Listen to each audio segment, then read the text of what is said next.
जी सामने कराम अस्सलाम वालेकुम। मस्त एफ एम 103 मुल्तान का लाइव स्टूडियो में आपके साथ आपका मेज़बान इसरार चौधरी। जी सामने कराम, कैसे हैं आप? खैरियत से हैं? तबीयत सेहत मिजाज कैसा है आपका? और प्रोग्राम जी मेडिकल मैटर्स लेके आज हर जुमेरात को हम आपके साथ हुआ करते हैं और ताउन हासिल है मुख्तार शेख हॉस्पिटल का।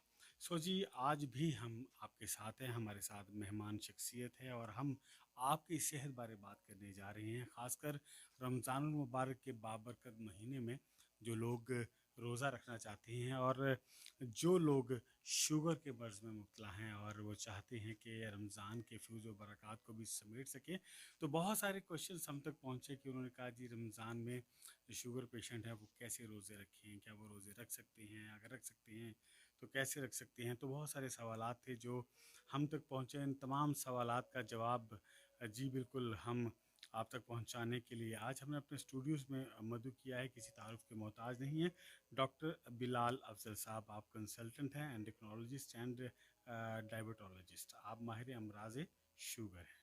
सर वेलकम कहते हैं आपको मस्त एफ एम 103 के लाइव स्टूडियोज़ में। जी, बहुत शुक्रिया इसरार साहब। कैसे हैं आप? अल्हम्दुलिल्लाह। रमज़ान मुबारक का महीना और इसकी फ्यूज़ व बरक़ात, जैसा कि मैंने अभी प्रोग्राम के शुरू में कहा कि हमारे सुनने वाले जो हैं, आपको भी यही सवाल सुनने को मिलता है आजकल? जी, बिल्कुल। तकरीबन 2 माह से यही सवाल सुनने को मिल रहे हैं जी जी, और ये एक बहुत अहम मौज़ू है जिसके ऊपर बात ज़रा करीब करना हो जाइएगा जी। बहुत ज़रूरी है, जी जी। क्योंकि इस वक्त एक मुहतात अंदाजे के मुताबिक पूरी दुनिया में मुसलमानों की आबादी तकरीबन 2 अरब की है और जिसमें से तकरीबन 15 करोड़ लोग ऐसे हैं जिनको ज़ियाबितस है। हम्म। उन 15 करोड़ में से 86% अफराद ऐसे हैं जो कि रोज़ा रखना चाहते हैं, पूरे 30 दिन के रोज़े रखना चाहते हैं, लेकिन एक जो रिसर्च स्टडी कंडक्ट की गई उसके मुताबिक तकरीबन उनमें से 40% लोग सिर्फ ऐसे होते हैं जो कि पूरे 30 रोज़े रख पाते हैं हम्म। और 45% लोग ऐसे होते हैं जो 15 रोज़े या इससे कम रखते हैं और बाकी अफराद ऐसे होते हैं जो 7 रोज़े या इससे कम रख पाते हैं। हर संडे को रख लिया। लेकिन ख्वाहिश तो हर किसी की होती है कि मैं बिल्कुल पूरे बिल्कुल। रोज़े रखूं, नो लेकिन डाउट। अनफॉर्चुनेटली ऐसा हो नहीं पाता। उसकी बहुत सारी वजूहत हैं कि मेजॉरिटी पेशेंट्स अपने मौलिद से जब रमज़ान शुरू होने से पहले रब्ता नहीं करते हैं और अपनी अद्वियात को, अपनी खुराक को, अपनी वर्जिश को एडजस्ट नहीं करते हैं या एक प्रॉपर जो रिस्क कैलकुलेशन होती है वो नहीं करवाते हैं, तो उसके बाद फिर रोज़ा रखने के बाद उनको बहुत सारे मसाइल का सामना करना पड़ता है, जिसमें सबसे कॉमन चीज़ शुगर का बहुत ज़्यादा कम हो जाना या बहुत ज़्यादा हो जाना, जिसकी बहुत ज़्यादा पेचीदगियाँ हैं जी जी। जिनके बारे में हम साथ साथ बात करते रहेंगे। लेकिन पहली चीज़ जो कि बहुत ज़रूरी है वो ये कि जो भी अफराद जो मुसलमान रोज़ा रखना चाहते हैं उनको चाहिए कि रमज़ान शुरू होने से कम 1 माह पहले अपने मौलिद से, अपने फिजिशियन से रब्ता करें, ताकि वो आपको प्रॉपर एक रिस्क असेसमेंट करके आपको बताए कि आप रोज़ा रख सकते हैं सेफली या नहीं रख सकते हैं। लेकिन किसी को ये कहना कि आप रोज़ा ना रखें ये बड़ा मुश्किल है। बहुत मुश्किल। बीइंग ए फिजिशियन एक बहुत बड़ी रिस्पॉन्सिबिलिटी हमें ये लेनी पड़ती है। जब आप किसी को कह रहे होते हैं कि आप रोज़ा ना रखें, बहुत मुश्किल होता है क्योंकि उसकी पूरी रिस्पॉन्सिबिलिटी आपने ली है। जी लेकिन बिल्कुल। कुछ ऐसी गाइडलाइंस हैं जो कि बनी हुई हैं जिसमें बहुत ज़्यादा डॉक्टर्स और पूरी दुनिया से मुफ्ती साहिबान बीच में शामिल हुए और एक प्रॉपर गाइडलाइंस बनी कि शुगर का मरीज़ रोज़ा कैसे रख सकता है। जी। तो हम फिर उसी के थ्रू पेशेंट्स को गाइड कर रहे होते हैं कि उसने रोज़ा कैसे रखना है या नहीं रखना है। तो ये उसके ऊपर हम डिसाइड करके पेशेंट को बताते हैं। लेकिन फिर भी बहुत सारे पेशेंट्स ऐसे होते हैं जो बज़िद होते हैं कि उन्होंने रोज़ा रखना है, वो नहीं इस चीज़ की परवाह करते कि उसकी आगे कॉम्प्लिकेशंस क्या होंगी रोज़ा रखने के बाद। तो बहर ख्वाहिश तो होती है सबकी। हाँ जी बिल्कुल, रोज़ा रखा जाता है और जब अफ्तार का वक्त होता है तो एकदम शुगर जो है वो कहाँ से कहाँ पहुँच जाती है। ये भी नहीं पता कि आपने कैसी ग़िज़ा लेनी है। अगर आपने अफ्तारी करनी है तो उसके लिए सारा का सारा। जी डॉक्टर साहब, इससे रिलेटेड ही हम बात कर रहे हैं। जो आम तौर पे शुगर का मर्ज़ है, ख़ासकर जैसे आपने बताया कि आपने पूरी एक तहकीक हमसे शेयर की कि जितने लोग 15 करोड़ के करीब लोग जो हैं वो पूरी दुनिया में हैं और इसमें मैक्सिमम बड़े लोग हैं। 15 करोड़ सिर्फ मुसलमान हैं। मुसलमान हैं जो रोज़ा रखना चाहते जी। हैं, ठीक है ना? और उसके अंदर 86% ऐसे हैं जो कि रखना चाहते हैं रोज़ा। और क्या हम उनको, कुछ लोग जो अभी हम हमें सुन रहे हैं, हम उनको क्या गाइड कर सकते हैं? एक तो आपके क्लिनिक पर आना और बिल्कुल उसका बाकायदा तौर पर ऐसे आखिरी इशरा इस वक्त चल रहा है, तो हम क्या उनको गाइडलाइन कुछ दे सकती हैं जो कुछ लोग हमें दूर दराज सुन रहे हैं? जी बिल्कुल, हम जितनी हेल्प लोगों को या जितनी भी एजुकेशन लोगों को दे सकते हैं वो यकीनन पहुंचाएंगे। पहली चीज़ जो होती है जब आप अपने मौलिद से मिलते हैं तो वो आपकी प्रॉपर एक रिस्क असेसमेंट करता है कि आया आप सेफली रोज़ा रख सकते हैं या नहीं रख सकते। अब वो कैसे डिसाइड किया जाता है? जी, जी। अब उसमें बहुत सारे एक स्कोरिंग कार्ड हमने बनाया हुआ है, जिसके थ्रू हम उसको रिस्क को कैलकुलेट करते हैं। पहली चीज़ उसमें होती है कि आपको शुगर है तो कौन सी किस्म की है, टाइप 1 डायबिटीज़ है या टाइप 2 डायबिटीज़ है। अब टाइप 2 डायबिटीज़ के लिए रिस्क स्कोर डिफरेंट है, टाइप 1 के लिए डिफरेंट है। मैं दूसरी मैं मैं यहाँ आपकी बात माज़रत के साथ काटूँगा, जी, के जी। साथ अगर टाइप 1 और टाइप 2 जी। के बारे में थोड़ा-सा जी, बता बिल्कुल। दीजिए। टाइप 1 वो शुगर की किस्म है जो कि आमतौर पे बच्चों में और यंग एडल्ट्स में होती है, जिसको हम आमतौर पे कहते हैं कि वो इंसुलिन डिपेंडेंट डायबिटीज़, जिनको शुरू से ही इंसुलिन लगती है और हमेशा इंसुलिन ही लगती है और इसका इलाज इंसुलिन के अलावा और कुछ नहीं होता। टाइप 2 डायबिटीज़ वो किस्म है जो कि आमतौर पे बड़ों में होती है, लेकिन अनफॉर्चुनेटली अब ये यंग एडल्ट्स में भी पाई जाती है। इसमें शुरू के अंदर पेशेंट टैबलेट्स लेते हैं और बाद में किसी मौके पर इंसुलिन का इस्तेमाल भी करना पड़ता है। जी। तो ये फ़र्क है। जो टाइप 1 डायबिटिक होते हैं क्योंकि वो इंसुलिन 3 से 4 दफ़ा दिन में लगा रहे होते हैं और अगर इंसुलिन की बहुत कमी हो, पानी की कमी हो तो उसमें बहुत सारी पेचीदगियाँ होने के चांसेस बहुत ज़्यादा होते हैं। हो जाते तो हैं। इसलिए जो टाइप 1 डायबिटिक हैं अगर वो रोज़ा रख रहे होते हैं तो उनका risk as compare to type 2 diabetic patients बहुत ज़्यादा है। जी। तो इसलिए इसी तरह से वो रिस्क असेसमेंट में भी उसका स्कोर बहुत हाई रखा जाता है और इसका कम रखा जाता है। दूसरी चीज़ ये कि आपको शुगर है तो कितने अरसे से है? जितना ज़्यादा ड्यूरेशन गुजर चुका है उतने कॉम्प्लिकेशंस होने के चांसेस बढ़ जाते हैं। जी, जी। फिर उसमें के डिफरेंट रिस्क कैलकुलेशंस हैं, जिस तरह किसी को गुर्दों का कोई प्रॉब्लम है, हार्ट का प्रॉब्लम है। एक बहुत इंपॉर्टेंट फैक्टर वो ये कि क्या पेशेंट की शुगर कंट्रोल्ड है हुँ, हुँ। रमज़ान से पहले या नहीं है। अगर कंट्रोल्ड है तो कितना अच्छा कंट्रोल है। दूसरी चीज़ कंट्रोल्ड पेशेंट्स के अंदर एक और जो चांसेस होते हैं पेचीदगी के वो होते हैं शुगर का कम हो जाना। कि अगर आपकी शुगर हर वक्त बहुत अच्छी रहती है तो उतने ही चांसेस ज़्यादा होते हैं कि आपकी शुगर किसी टाइम पे नॉर्मल से भी नीचे जा सकती है, जो कि एक लाइफ थ्रेटनिंग कंडीशंस में भी तब्दील हो सकती है। तो इसलिए अगर मरीज़ को पिछले 3 माह में एक दफ़ा भी उसकी शुगर लो हुई है तो हम उसका स्कोर 6 से ऊपर रखते हैं। 6.5 का तकरीबन रिस्क होता है इसमें। जी, जी। तो अगर टोटल रिस्क ही 6 से ऊपर हो तो हम उसको हाई रिस्क कैटेगरी में गिनते होते हैं पेशेंट को कि ऐसे मरीज़ों को रोज़ा नहीं रखना चाहिए। फिर हमला ख़वातीन उनका रिस्क फैक्टर्स बहुत ज़्यादा है। ऐसे पेशेंट जिनको गुर्दों के अमराज़ हैं, उनमें पानी की शदीद कमी होने के चांसेस होते हैं रोज़ा रखने के बाद, इसलिए उनका रिस्क भी ज़्यादा गिना जाता है। तो ये टोटल एक स्कोर बना के फिर पेशेंट के साथ डिस्कशन की जाती है कि क्या आप रोज़ा रख सकते हैं या नहीं रख सकते हैं। वंस आपका के फिजिशियन ने आपके साथ बैठ के इसको डिस्कस करके इन सारी चीज़ों को असेस करके आपको बता दिया कि आप रोज़ा रख सकते हैं, तो अगला स्टेप ये आ जाता है कि रोज़ा कैसे रखना है, जी, जी। सेफ रमज़ान कैसे गुजरेगा। जी सर, अब उसमें बिल्कुल। पेशेंट को एक एडवाइस चाहिए होती है खुराक के बारे में, वर्जिश के बारे में, शुगर की मॉनिटरिंग के बारे में, और एक इम्पॉर्टेंट चीज़ वो है कि कोई ऐसा मौका कि क्या जिस पे रोज़ा तोड़ा जा सकता है। हमारे जी। यहाँ तो बात बड़ी सिंपल है कि रोज़ा नहीं तोड़ना। रोज़ा तोड़ा है किसी बहुत बड़ी वजह से या टूट गया किसी बहुत बड़ी वजह से तो उसका कफ़ारा भी देना पड़ेगा। जी, बिल्कुल। तो शुगर के मरीज़ के लिए पहली चीज़ तो ये कि उसको रोज़े की छूट है। अगर रोज़ा रख रहा है तो फिर वहाँ पे रोज़ा तोड़ा भी जा सकता है ऐसी कंडीशंस के अंदर जहाँ शुगर बहुत कम हो गई हो। हुँ, हुँ। अगर उसकी शुगर 70 मिलीग्राम या इससे कम है या शुगर 300 मिलीग्राम या इससे ज़्यादा है तो मरीज़ को रोज़ा तोड़ देना चाहिए। जी, जी। तो लेकिन बहुत सारे मरीज़ इस पे बज़िद होते हैं कि शुगर 70 पे भी आ गई है तो भी वो रोज़ा नहीं तोड़ते हैं, लेकिन उसमें चांस ये होता है कि कोई ज़्यादा पेचीदगी भी हो सकती है और शुगर का लो होना जानलेवा भी साबित हो सकता है। तो इसलिए मरीज़ को ये गाइड करना ज़रूरी होता है कि उसने किन किन औकात में अपनी शुगर को चेक करना है। बहुत सारे लोग ये समझते हैं मरीज़ कि रोज़ा रखने के बाद कि आया शुगर को चेक किया जा भी सकता है या नहीं कर सकते हैं, कि ब्लड निकल आया तो रोज़ा टूट जाएगा। नहीं, ऐसा नहीं है, इस पे बहुत सारे फतवे मौजूद हैं।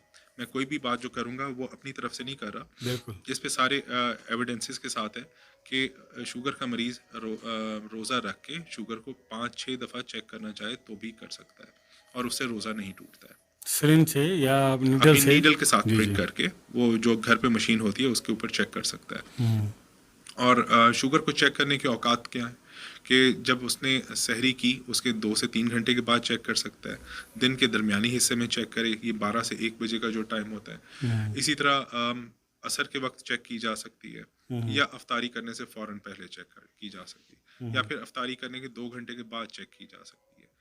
रोज़ा रखे हुए जो कि वो स्टेट जिसमें हम बिल्कुल खाली पेट हैं उस टाइम पे शुगर कहीं पे 100 मिलीग्राम है, तो मरीज़ को चाहिए कि वो अपने आप को थोड़ा सा क्लोज ऑब्जर्वेशन में ले आए अपनी, कि वो घंटे के बाद दोबारा शुगर को देखे।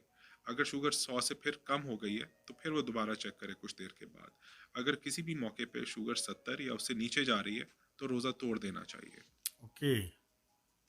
इसी तरह उसने शुगर चेक की और उसकी 200 मिलीग्राम शुगर आ गई है, तो उसको फिर अपने आप को थोड़ा सा क्लोजली मॉनिटर करने की ज़रूरत होती है। वो फिर घंटे के बाद शुगर चेक करे, अगर कहीं पे भी शुगर 300 या इससे ऊपर आ गई है तो भी रोज़ा तोड़ देना चाहिए, क्योंकि शुगर जब इतनी ज़्यादा तेज़ रहेगी तो उसके साथ चांसेस ये होते हैं कि आपके जिस्म के अंदर इंसुलिन की और पानी की शदीद कमी हो सकती है, जो कि आपके गुर्दों को मुतासर कर सकती है। सर। अब हम इन सारी चीज़ों से बच कैसे सकते हैं? इस चीज़ को यकीन कर लें कि जो आपकी खाने पीने की आदत हैं, आपकी मेडिसिन्स की टाइमिंग्स हैं, उन्होंने ही आपकी शुगर को कंट्रोल रखना है, उन्होंने ही इस चीज़ से आपको बचाना है कि आपकी शुगर ना बहुत कम हो, ना बहुत तेज़ हो। तो जो वंस आपका फिजिशियन ने डिसाइड कर लिया है कि आप रोज़ा रख सकते हैं, आप एक म्यूचुअल कंसेंसस पे आ गए हैं, तो फिर उसके बाद आपकी डाइट के बारे में डिस्कशन ज़रूरी है कि किन चीज़ों का इस्तेमाल आपको करना है और किन चीज़ों को आपको अवॉइड करना है। जी, जी। ये चीज़ बड़ी एविडेंट है कि जब हम रोज़ा रख रहे होते हैं तो दिन एक तरह से बिल्कुल उल्टा हो गया होता है कि हम वैसे तो दिन भर में खाते पीते रहते हैं और रात के वक्त हम खाली पेट होते हैं, जबकि रोज़ा रखने के बाद दिन में हम खा रहे होते हैं और रात को हम सॉरी, दिन में हम खाली पेट होते हैं और रात को हम खा पी रहे होते हैं। जी। अब रोज़े का जो ड्यूरेशन है वो भी वेरी करता है। कुछ मुल्कों के अंदर 14 घंटे होता है और कुछ मुल्कों में 20 घंटे तक भी पहुंच सकता है। हुँ। समर के डेज़ के अंदर रोज़ा लंबा होगा, विंटर में रोज़े का ड्यूरेशन कम होगा, और कुछ मुल्क जिनके अंदर समर का डे जो है बहुत लॉन्ग, जहाँ पे मगरिब भी रात को 9 साढ़े 9 बजे हो रही होती है, यूरोप के ऐसे ममालिक, तो वहाँ पे फिर रोज़े का ड्यूरेशन भी बहुत ज़्यादा है। तो आप अपनी डाइट को किस तरह से एडजस्ट करेंगे? सबसे पहले तो ये कि आपने किसी भी टाइम पे अफ्तारी के वक्त या अफ्तारी के बाद हैवी मील नहीं लेना, पेट भर के नहीं खाना। आपने अफ्तारी की, चाहे एक खजूर के साथ आपने रोज़ा खोला, उसके बाद आपने पानी पिया, अपनी जो अद्वियात हैं या इंसुलिन है वो आपने ली, उसके कुछ देर के बाद आप प्रॉपर एक मील लें, खाना खाएं, और वो खाना भी पेट भर के नहीं खाना, कि ठीक। अगर आप रोटी खा रहे हैं तो एक वक्त में एक से ऊपर मत खाएं। फिर उसके 2 से 3 घंटे के अंदर कोई आप स्नैक्स ले लें, कोई जो जिस तरह हम कोई सैंडविचेस, कोई शामी कबाब, आइडियली थोड़ा सा फ्रूट खा लें। एक पोर्शन मील चलना चाहिए। जी, छोटे छोटे पोर्शंस लेते रहने चाहिए हर 3 से 4 घंटे के इंटरवल के अंदर। आमतौर पे लोग अब रात को सोते ही नहीं हैं सहरी तक, तो बीच में छोटे छोटे मील्स या स्नैक्स लेते रहने चाहिए। इसी तरह हमारे यहाँ जो रिवाज है सहरी बहुत हैवी करने का, कि निहारी, पाए, नान और पराठे, तो ठीक है खा सकते हैं आप, बिल्कुल मना नहीं है, लेकिन पोर्शन साइज फिर छोटा रखें। ये नहीं करना कि आपने पूरे दिन के जो जितनी भी रोटियां हैं, पराठे हैं, नान हैं, अपने सारे एक ही वक्त में खा लेने। उसका इम्पैक्ट यही आएगा कि रोज़ा रखने के 2 से 3 घंटे के अंदर आपकी शुगर बहुत ज़्यादा तेज़ होनी शुरू हो जाएगी और फर्दर बढ़ती जाएगी जैसे जैसे आपका खाना एब्जॉर्ब हो रहा होगा। तो छोटे छोटे मील्स लें। कुछ लोग बहुत ज़्यादा एहतियात करना शुरू कर देते हैं कि रोटी को बिल्कुल बंद कर देते हैं, कार्बोहाइड्रेट्स जो निशास्ते वाली अशिया हैं उनका इस्तेमाल बिल्कुल बंद कर देते हैं, वो भी बिल्कुल गलत है। तो दोनों एक्सट्रीम्स पे जाने की ज़रूरत नहीं है, दरमियान का रास्ता अपनाएं। कि आपकी खुराक का 40 से 45% वो हिस्सा होना चाहिए जो कि निशास्ते और इस निशास्ते वाली अशिया पर मुश्तमिल हो। उसके जी। अलावा आपकी खुराक में प्रोटीन्स भी शामिल हों, जिस तरह गोश्त है, दूध है, ये चीज़ें शामिल होनी चाहिए, दही है, फैट्स भी शामिल होने चाहिए लेकिन कम हो। तो ये सारी चीज़ें, आपके विटामिन्स भी हों, फ्रूट्स के पोर्शंस लेते रहने चाहिए। फ्राइड चीज़ें हमारी अफ्तारी का हिस्सा है। अगर कह भी दूंगा किसी को कि जी आपने बिल्कुल नहीं खाना, पॉसिबल नहीं है। मना नहीं होना किसी ने। जी बिल्कुल, अब मना करेंगे तो वो फिर हम पे एक क्रॉस लग जी, जाएगा। जी। तो मना नहीं करते, लेकिन थोड़ा खाएं। फ्राइड फूड हमारी इफ्तारी का बड़ा एक सबसे इम्पोर्टेंट पोर्शन है, तो थोड़ा सा ले सकते हैं, बिल्कुल बंद ना करें आप समोसे पकौड़े, लेकिन पोर्शन साइज़ छोटा रखें, क्योंकि जितने ज़्यादा आप ऑयल या इस तरह की चीज़ें लेंगे उतनी आपकी शुगर के साथ साथ आपका ब्लड प्रेशर और आपका हाइड्रेशन स्टेटस है वो भी मुतासर होता रहेगा। तो थोड़ा सा लें, बाकी ज़्यादा इन्हिसार फ्रूट्स पे करें, आप खाना प्रॉपर मील लें। लोग आमतौर पे मील स्किप कर जाते हैं और सिर्फ ये जो अफ्तारी स्नैक्स हैं, समोसा, पकौड़ा, दही भले, इस तरह की चीज़ों तली पे हुई चीज़ें ज़्यादा लेते हैं सिर्फ। एग्जैक्टली इन पे ज़्यादा इन्हिसार कर रहे होते हैं। तो इनको ले लेना चाहिए, लेकिन छोटे पोर्शंस के अंदर। आप बाकी चिकन, मटन, फिश, सब्जियां, दालें तमाम ले सकते हैं। फ्रूट्स, वैसे तो कुछ फ्रूट्स लेने चाहिए, कुछ थोड़ा अवॉइड करने चाहिए, लेकिन आमतौर पे इफ्तारी के अंदर लोग घर में फ्रूट चाट बनाते हैं जिसमें 5-6 फ्रूट्स ऐड किए हुए होते हैं, तो अगर उसका एक बोल पेशेंट खा भी लेता है तो ठीक है, वो लिया जा सकता है, जिसमें हर फ्रूट का पोर्शन बहुत थोड़ा होता है, जिसको आप एक वक्त में ले सकते हैं। हम्म। पानी का इस्तेमाल ज़्यादा रखें। हम आमतौर पे मशरूबात का इस्तेमाल करते हैं, शरबत बनाएंगे चीनी वाला या ज़्यादा जो ठंडा पानी पीते हैं, जैसे बहुत ज़्यादा प्यास ठंडा। बिल्कुल बुझती नहीं है। एग्जैक्टली बहुत सारे लोग सॉफ्ट ड्रिंक्स का इस्तेमाल करते हैं। अब देखिए, ये चीज़ें मना नहीं है, लेकिन इनको थोड़ा इस्तेमाल करें, लेकिन मेन इन्हिसार आपका पानी के ऊपर होना चाहिए। पानी का इस्तेमाल ज़्यादा से ज़्यादा रखें। डॉक्टर साहब, एक कमर्शियल ब्रेक है, उसके बाद हम सिलसिला गुफ्तगू यहीं से जोड़ेंगे।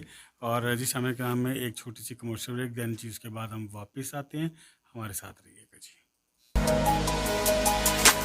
जी वेलकम बैक मस एफ एम 103 में आपके साथ इसरार चौधरी, और प्रोग्राम है जी मेडिकल मैटर्स। और हम बात कर रहे हैं जनाब डॉक्टर बिलाल अफजल साहब से, जो हमें जो शुगर के पेशेंट्स हैं, जो शुगर के साथ रोज़ा रखना चाह रहे हैं, उनको बहुत डिटेल से बता रहे हैं कि रोज़ा कैसे रखा सकते हैं। डॉक्टर साहब, वहीं से सिलसिला जोड़ते हैं जहाँ से जी मुनक़ता बिल्कुल, हुआ। हम डाइट के बारे में बात कर रहे थे कि हमने जो भी खुराक लेनी है उसमें निशास्ते वाली अशिया, प्रोटीन्स, फैट्स और फ्रूट्स, सारी चीज़ें शामिल होनी चाहिए। छोटे छोटे पोर्शंस लेते रहने चाहिए। दूसरी चीज़ ये कि हम ड्राई फ्रूट्स इनका भी इस्तेमाल कर सकते हैं। पानी का इस्तेमाल ज़्यादा से ज़्यादा रखना है। क्लियर फ्लूइड्स इनका इस्तेमाल ज़्यादा करें। जी कुछ पेशेंट्स चाह रहे होते हैं कि वो कोई ये जितने आजकल मशरूबात अवेलेबल हैं ये इस्तेमाल करें, तो उससे बेहतर ये होता है कि आप कोई भी फ्रूट लेके, जैसा आजकल सेब है, आप एक गिलास पानी में उसको शेक कर लें, हम्म। तो वो एक काइंड ऑफ स्मूदी उसको बना के वो लिया जा सकता है, कि जिसमें आपको कुछ ग़िज़ा भी मिल जाती है, कुछ फ़ायदा भी हो जाएगा, विटामिन्स भी मिल जाएंगे, फाइबर्स भी मिल जाएंगे आपको, और जिस्म को कुछ फ़ायदा हो जाएगा। बाकी जो ये ड्रिंक्स हैं, मशरूबात हैं, उनसे आपको और तो कुछ नहीं होना है, शुगर ज़रूर बढ़ जाएगी आपकी।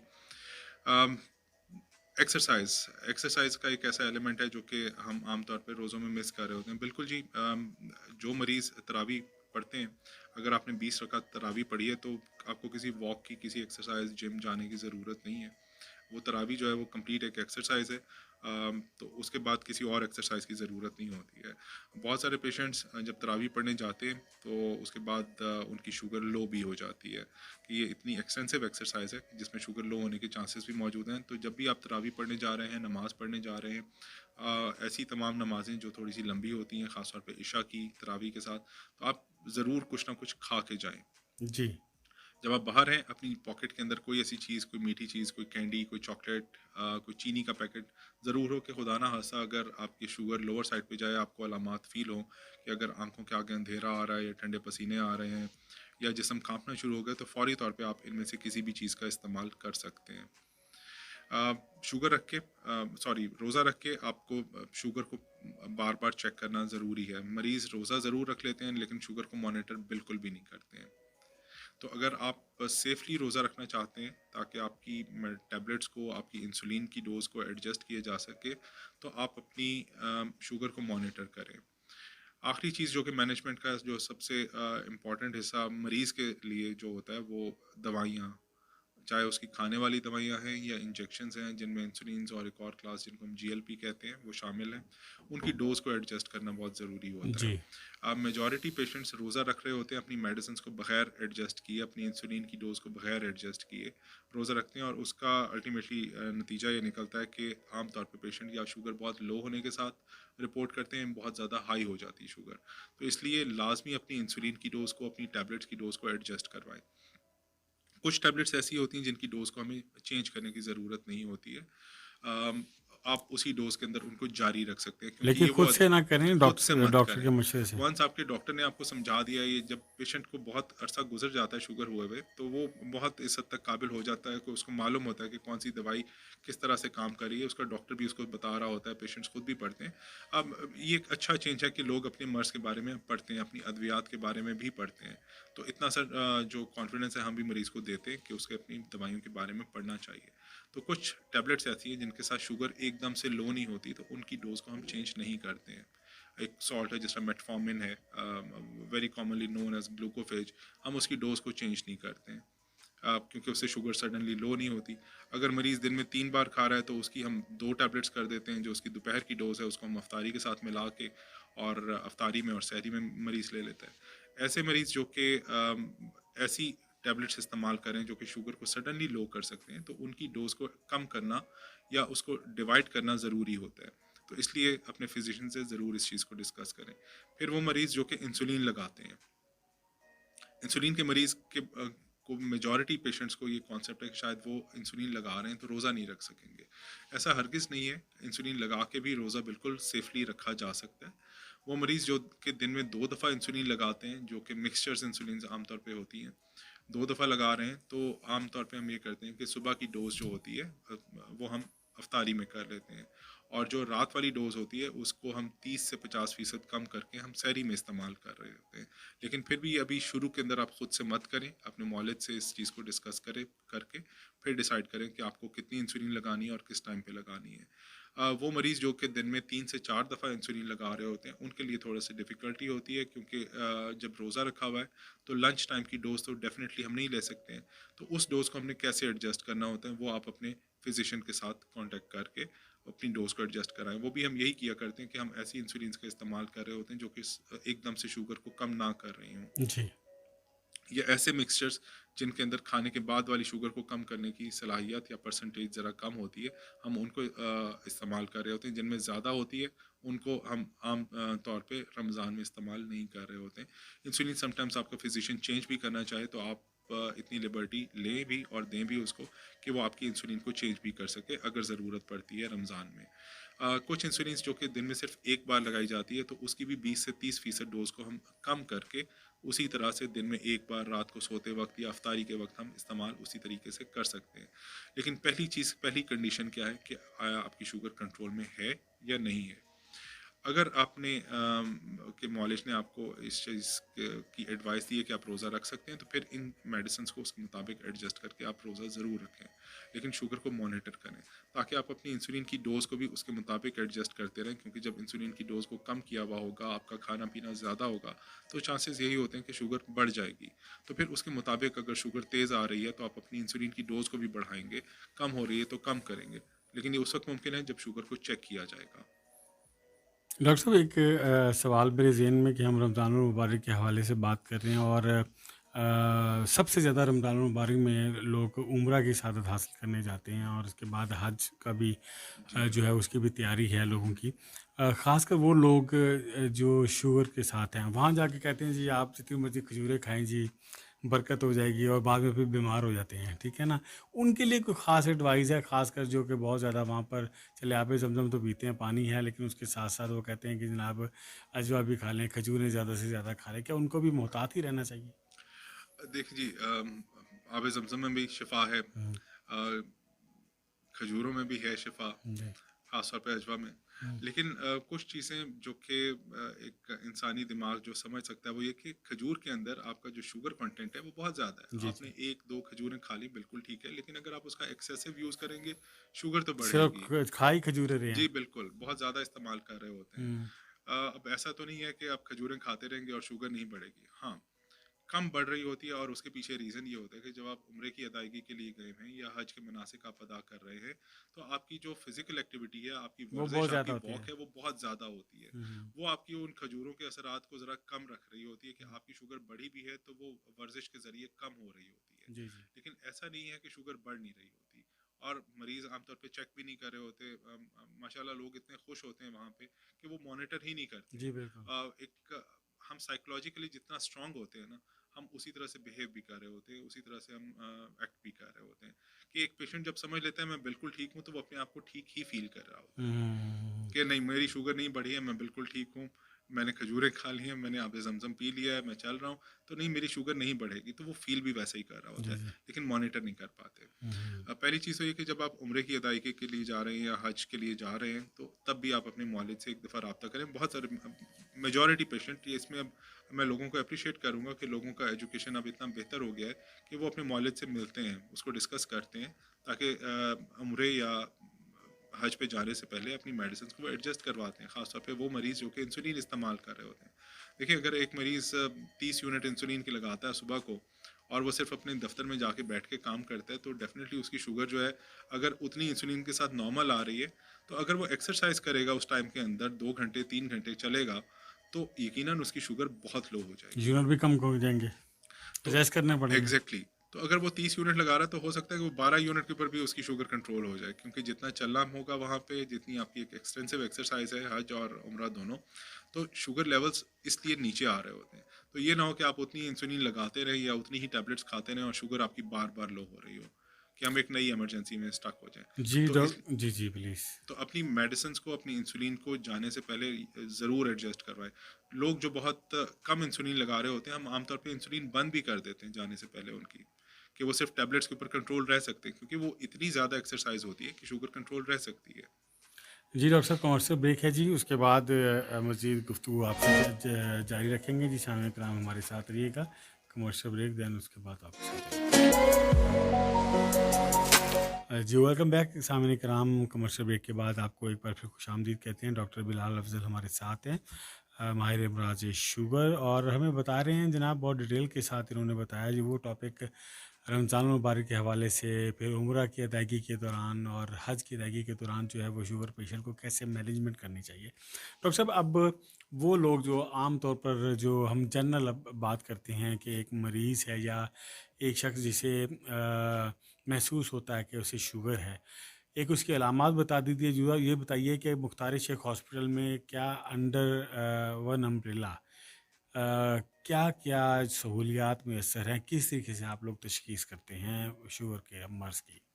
हमने भी बात की थी सिर्फ रमज़ान के हवाले से। अगर अब मैं जनरल बात करूं, तो पाकिस्तान इस वक्त दुनिया के उन ममालिक में जहां पे शुगर की जो प्रेवलेंस, शुगर के जो मरीज़ों की तादाद है, वो तीसरे नंबर पे है पूरी दुनिया में। तीसरे नंबर पे है पाकिस्तान, आबादी के हिसाब से और रेशो के हिसाब से। एक अंदाजे के मुताबिक तकरीबन 33 मिलियन लोग, मतलब 3 करोड़ और 30 लाख लोगों को शुगर है हमारे मुल्क के अंदर, जो कि तकरीबन 27% बनता है, और ये एक बहुत बड़ा प्रपोर्शन है। जी और जिन मुल्कों के अंदर शुगर तेज़ी से फैल रही है, उनमें जो पर पेशेंट, मतलब हर 10 में से कितने लोगों को शुगर है, उसमें पाकिस्तान नंबर 1 पे है। तो हम हर रोज़ ऐसे नए पेशेंट्स के साथ मिलते हैं जिनको एक अचानक से ही पता चलता हो कि वो आए किसी और मसले के लिए होते हैं, और जब जनरल चेकअप हो रहा होता है तो उसमें पता चलता है कि उनको शुगर भी उनकी तेज़ हो चुकी है। हॉस्पिटल के अंदर हमारे पास कुछ पेशेंट्स तो ऐसे आते हैं जो कि जिनको मालूम होता है कि शुगर है, और बाकी ऐसे होते हैं जो कि किसी और चेकअप के लिए आए और उस वक्त उनके रूटीन चेकअप में पता चला कि शुगर है। तो फिर अगर हमारे फैमिली मेडिसिन में से पेशेंट गया है, तो फिर वहाँ से वो फिर रेफ़र हो जाता है डायबिटीज़ सेंटर की तरफ। डायबिटीज़ सेंटर में जब वो आता है, तो मैं और मेरी एक colleague professor doctor Salma Tanveer, हम दोनों वहाँ पे हम पेशेंट्स को देख रहे होते हैं। फिर पेशेंट की प्रॉपर उसका चेकअप किया जाता है, उसके जितने इब्तदाई तशखीसी टेस्ट होते हैं डिटेल से वो किए जाते हैं, और फिर प्रॉपर उसको एक एडवाइस दी जाती है, स्पेशली जो पेशेंट के लिए एजुकेशन, जो कि बहुत ज़रूरी एलिमेंट है शुगर कंट्रोल करने का, वो उसको प्रोवाइड करते हैं। कुछ मरीज़ ऐसे जिनकी शुरू के अंदर ही कुछ पेचीदगियाँ, जिस तरह कोई गुर्दों का मसला निकल आया या आँखों का कोई मसला निकल आया या कोई मैदे का प्रॉब्लम निकल आया, तो फिर हम उसी हिसाब से पेशेंट को उन डिपार्टमेंट्स में साथ साथ रेफ़र भी कर देते हैं, कि अगर कोई किडनी का प्रॉब्लम शुरू के अंदर ही पेशेंट को है, या कोई पेशेंट पुराना है और उसको किडनी का प्रॉब्लम हो गया, तो हम फिर अपने जो नेफ्रोलॉजी डिपार्टमेंट है उसमें रेफ़र कर देंगे। अगर उसको कोई आँखों का प्रॉब्लम है, तो हम अपने ऑफ्थल्मोलॉजिस्ट के पास उसको रेफ़र करेंगे, ताकि उसका वो मुआयना कर सके कि उसको कहीं सफ़ेद मोतिया या काला मोतिया या कोई पर्दों पे उसके असरात तो नहीं है शुगर के। ये इनिशियल असेसमेंट का हिस्सा होते हैं। उसके पैरों का मुआयना किया जाता है कि कोई उसको कोई छोटा सा ज़ख़म तो नहीं, जो कि कल जाके इतना बड़ा बन जाए कि पाँव कटवाने की नौबत तक आ सके। अ, कोई और ऐसी चीज़, हामला ख़वातीन जिनको शुगर है, वो पेशेंट्स हमारे पास रेफ़र होके आ रहे होते हैं हमारी गायनी ऑप्स डिपार्टमेंट में से, कि उनकी शुगर को हमल के दौरान कैसे कंट्रोल में रखना है। उनके लिए प्रॉपर जो एडवाइस है, जो उनकी अद्वियात से मुताल्लिक़ है उनमें भी उनके। दो किस्म के पेशेंट्स हैं, एक तो सिर्फ हमल के दौरान जिनका शुगर लेवल बढ़ जाता है, एक जो मुस्तकिल शुगर की मरीज़ है। एग्जैक्टली एक वो जिनको पहले से शुगर है और बाद में हमल हुआ, उसमें कैसे कंट्रोल करना है, और एक वो ख़वातीन जिनको हमल के अंदर ही पता चलता है, तीसरे चौथे महीने में या शुरू के चंद हफ्तों के अंदर ही, कि उनकी शुगर थोड़ी सी ज़्यादा आ रही है, कि उनको कैसे कंट्रोल किया जाता है। क्योंकि एक वो मरीज़ जिसको हमल नहीं है, उसकी शुगर मुख्तलिफ अद्वियात के ज़रिए हम कंट्रोल कर सकते हैं, लेकिन हमल के दौरान जो है वो शुगर कंट्रोल बिल्कुल मुख्तलिफ तरीके से होती है, क्योंकि एक तो शुगर के टारगेट्स बिल्कुल डिफरेंट होते हैं कि अगर एक हम आम मरीज़ के अंदर 160 तक का टारगेट नॉर्मल गिनते हैं, तो हामला ख़वातीन में हम वहाँ पे 135 रखते हैं। टारगेट बहुत बड़े स्ट्रिक्ट रखे जाते हैं कि खाने के बाद 135 से कम हो और इसी तरह खाली पेट 95 से कम हो।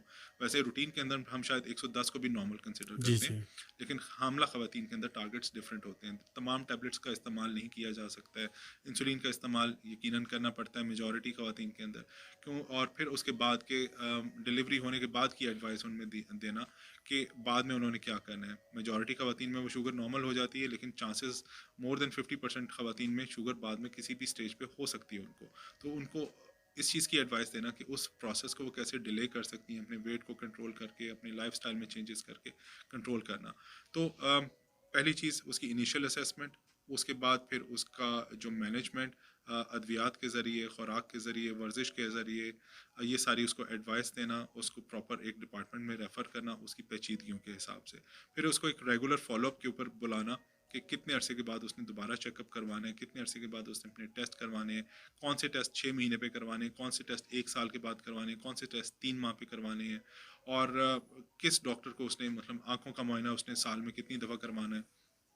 ये सारा उसको प्रॉपर एक स्केड्यूल बना के हम देते हैं कि उसने कब-कब क्या चीज़ें करवानी है, करनी है। जी डॉक्टर साहब, बिल्कुल आपने बहुत डिटेल के साथ जो है वो आज बताया। कोई ऐसी चीज़ जो अहम बताना चाहते हो, प्रोग्राम का जो वक्त है वो भी मुख्तसर है। मुख्तार शेख हॉस्पिटल के अंदर हमारे पास अंडर वन रूफ तकरीबन तमाम डिपार्टमेंट्स अवेलेबल हैं। शुगर का मरीज़ जिसको जिस भी किस्म की पेचीदगियाँ हो सकती हैं, चाहे वो गुर्दों की हैं, आँखों की हैं, मैदे के अमराज हैं, न्यूरोलॉजी से रिलेटेड हैं, बच्चों में जो ज़ियाबितस होती है, या हामला ख़वातीन की जो ज़ियाबितस है, तो एक पेशेंट को एक एक ही छत के तले वो सारी सर्विसेज मिल जाती हैं, चाहे उसकी डायग्नोस्टिक सर्विसेज हैं, चाहे उसकी थेरापेटिक हैं, चाहे उसको डाइट से रिलेटेड है, न्यूट्रिशन की सर्विसेज उसको चाहिए, तो under one umbrella, under one roof उसको वो सारी की सारी सर्विसेज मुख्तार शेख हॉस्पिटल में उसको वो मुयसर हैं। तो जो भी पेशेंट हमारे पास आता है, तो हमें ये नहीं उसको कहना पड़ता कि फ़लाँ जगह जाके तुम किसी और को चेक करवाओ, तुम्हें यहीं पे सारी सर्विसेज अवेलेबल होती हैं।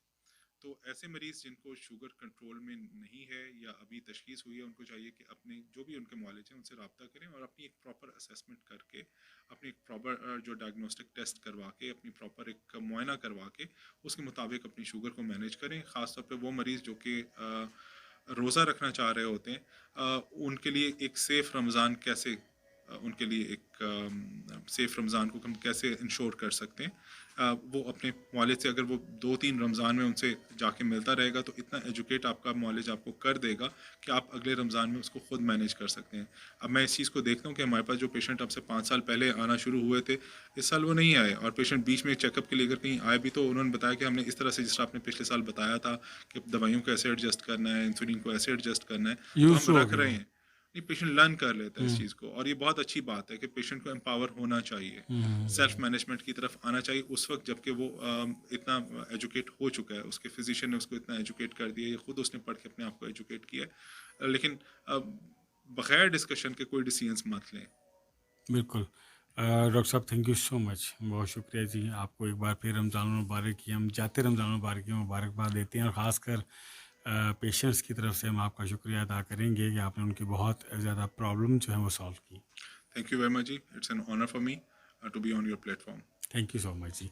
जी सामने काम आज का प्रोग्राम जो था, डॉक्टर बिलाल अफजल हमारे साथ मौजूद थे। शुगर की पेचीदगियों के हवाले से, रमज़ान मुबारक में रोज़े कैसे रखे जा सकते हैं, उम्रे की अदायगी में कितना मुनासिब आपने अपने आप को ड्रेस करना है, लेकिन कोशिश यही है कि जब भी आप कोई भी इवेंट में हो, आपने सबसे पहले अपने मौलिज के पास जाना है, और ख़ुद से जो है आपने अपनी मेडिसिन को ना चेंज करना है, ना उनकी क्वांटिटी में कोई रद्द-बदल करना है।